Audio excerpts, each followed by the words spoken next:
আল্লাহ পাক কালামে হাকিমের মধ্যে বলছেন, ইন্না আকরামাকুম ইনদাল্লাহি আতকাকুম। দুনিয়ার মানুষ তোমরা ভাবো টাকা পয়সা বেশি হলে মনে হয় সম্মান পাইবা, তোমরা ভাবো ক্ষমতার চেয়ার পাইলে মনে হয় তুমি সম্মানিত হইবা, তুমি মনে করো তোমার পেছনে হাজার হাজার লক্ষ লক্ষ মানুষ যদি স্লোগান দেয় তাহলে তুমি সম্মান পাইবা।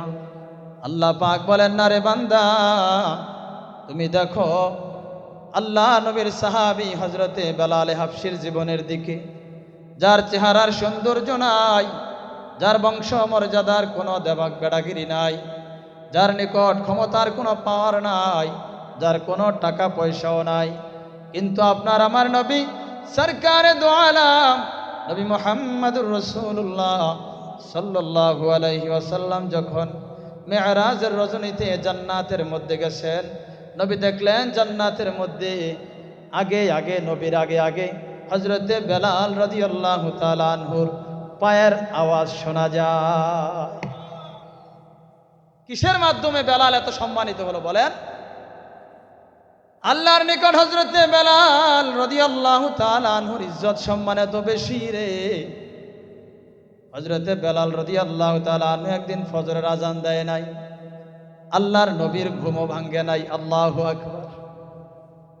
হযরতে বেলাল রাদিয়াল্লাহু তাআলা আনহু আল্লাহর নিকট ফরিয়াদ করলেন, রব্বুল আলামিন, আমার মুখের মধ্যে জড়তার কারণে আমি তো শুদ্ধ করে আজানটা দিতে পারি না।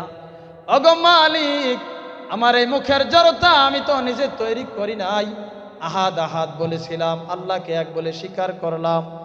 আমার কলবে শুধুমাত্র তোমার ভয় তাকওয়াকে আমি লালন করেছিলাম, তোমার প্যারা নবীকে ভালোবাসছিলাম, যার কারণে উমাইয়া আমার উপরে এত বড় অবিচার করলো, জুলুম করলো। আমার জিহ্বার উপরে আঘাত করার কারণে আজকে আমি শুদ্ধভাবে আজান দিতে পারি না, আরবি হরফ উচ্চারণ করতে পারি না। নবীর সাহাবীরা আমার আজানের মধ্যে ভুল ধরলো। ওগো মালিক, তুমি তো আমার পক্ষে আছো, তুমি একটা ব্যবস্থা করে দাও।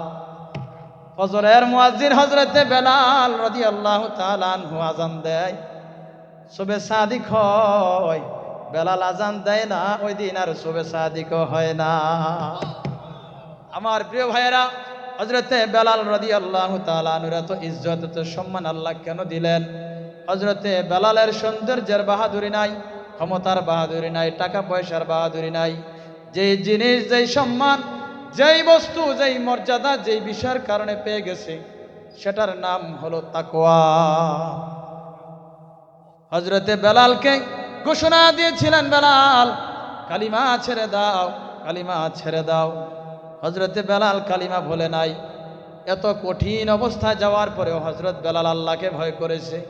হযরতে বেলাল বুঝেছে, দুনিয়ার সমস্ত শক্তি যদি আমাকে আঘাত করে সর্বশেষ আমাকে মারতে পারবে, এর চেয়ে বেশি কিছু করার ক্ষমতা তাদের নাই।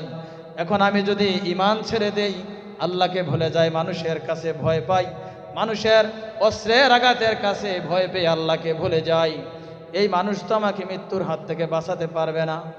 অতএব মানুষ মারলে মারুক, আমি মরলে মরে যাব, এরপর অন্তর থেকে তাকওয়াকে আমি কখনো ভুলে যাব না। আল্লাহ পাক জানিয়ে দিয়েছেন, ইন্না আকরামাকুম ইনদাল্লাহি আতকাকুম। নিশ্চয়ই সম্মানিত মানুষ হলো তারা অন্তরের মধ্যে তাকওয়া লালন করে যারা।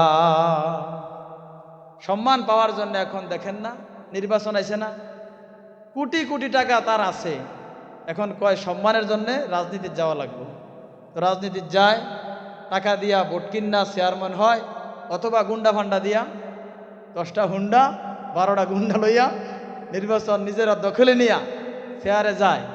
ক্ষমতা আছে যতদিন, সম্মান আছে ততদিন, ক্ষমতা শেষ, সম্মানও শেষ। আপনারা যে ক্ষমতার পেছনে যারা দৌড়াচ্ছেন, মনে করছেন ক্ষমতা গেলে সম্মানিত হবেন, আসলে সম্মানিত হবেন তারা, তাকওয়াবান হবেন যারা। আল্লাহ পাক কোরআনে সম্মানের প্রেসক্রিপশন দিচ্ছেন, কিন্তু আমরা নিচ্ছি না। কোরআনের বাণী কি সত্য না মিথ্যা? আল্লাহ বলছেন, ইন্না আকরামাকুম ইনদাল্লাহি আতকাকুম। সম্মানিত মানুষ তারাই হবে দুনিয়া এবং আখিরাতে যারা সদা সর্বদা প্রকাশ্যেও আল্লাহকে ভয় করে, অপ্রকাশ্যে গোপনেও আল্লাহকে ভয় করে। আমার ছাত্ররা সবাই এদিকে মনোযোগ, এদিক সাউন্ড যেত না। এরপরে আসেন আল্লাহর মহব্বতের সুসংবাদ। আল্লাহ পাক বলেন, ইন্নাল্লাহা ইউহিব্বুল মুত্তাকিন। আল্লাহ পাক বলেন, নিশ্চয়ই যারা মুত্তাকি, যারা তাকওয়াবান, আমি তাদেরকে ভালোবাসি। আল্লাহু আকবার। স্বয়ং আল্লাহ বলছেন, আমি তাদেরকে ভালোবাসি। তোমার দলের পক্ষে স্লোগান দিলে তোমার নেতা কয়, কর্মী ঠিক আছে রে, এই তারা চাইছে রাইস কি লাগে দিস, এতের মাশাআল্লাহ স্লোগান ঠিক আছে, এতে সুন্দর করে স্লোগান দিতে পারে।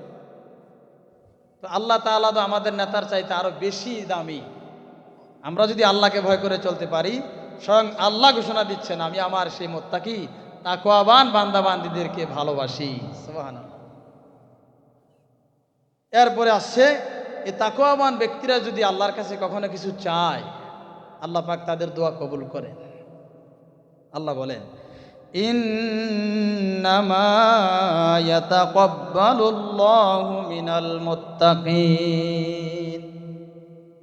তাকওয়াবান মুত্তাকি বান্দা বান্দীরা যখন আল্লাহর কাছে কিছু চায়, আল্লাহ সাথে সাথে কবুল করে নেয়।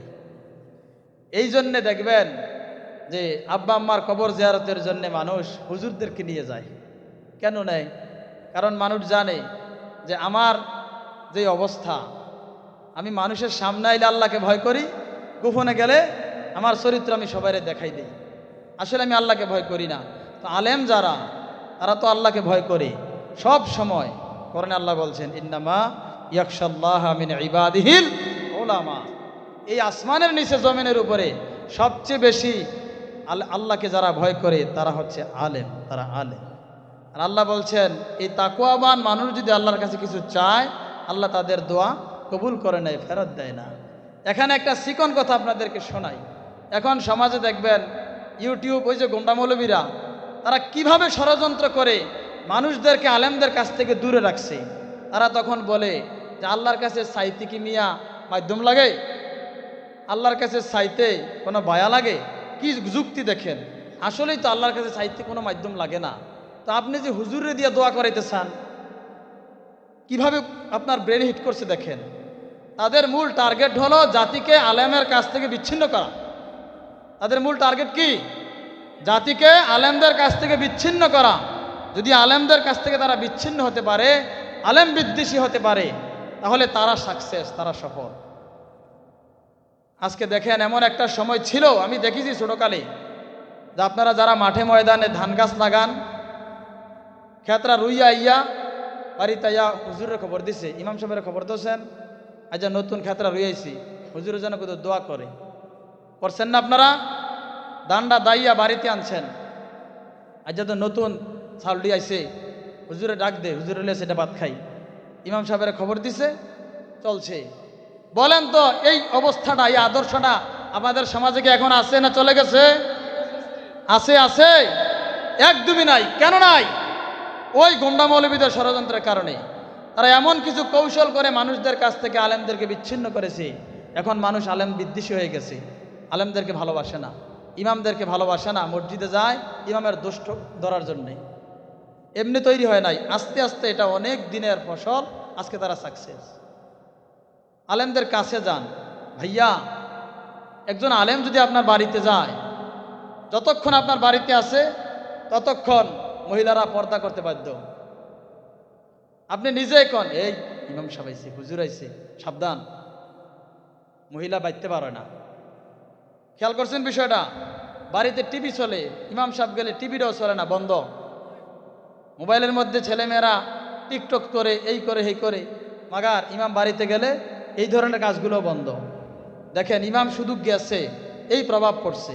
সেই ইমামের সাথে যদি আপনার সম্পর্কটা যথাযথ থাকতো, আপনার ঘরের মধ্যে আল্লাহর রহমত আসতো। আজকে ইমামদের সাথে সম্পর্ক নাই, ইমামদের কাছ থেকে মানুষের সম্পর্ক অনেক দূরে, যার কারণে আপনার ঘরে যেয়ে দেখবেন বেডি নিজের বউয়ের টিকটক বানায়, জামাইয়ে সেই টিকটকের ভিডিও করে অনলাইনে ছাড়ে। কথা বলেন ঠিক কিনা? কি যুবকেরা, কথা কি সত্য না মিথ্যা? এটাও তাদের ষড়যন্ত্র।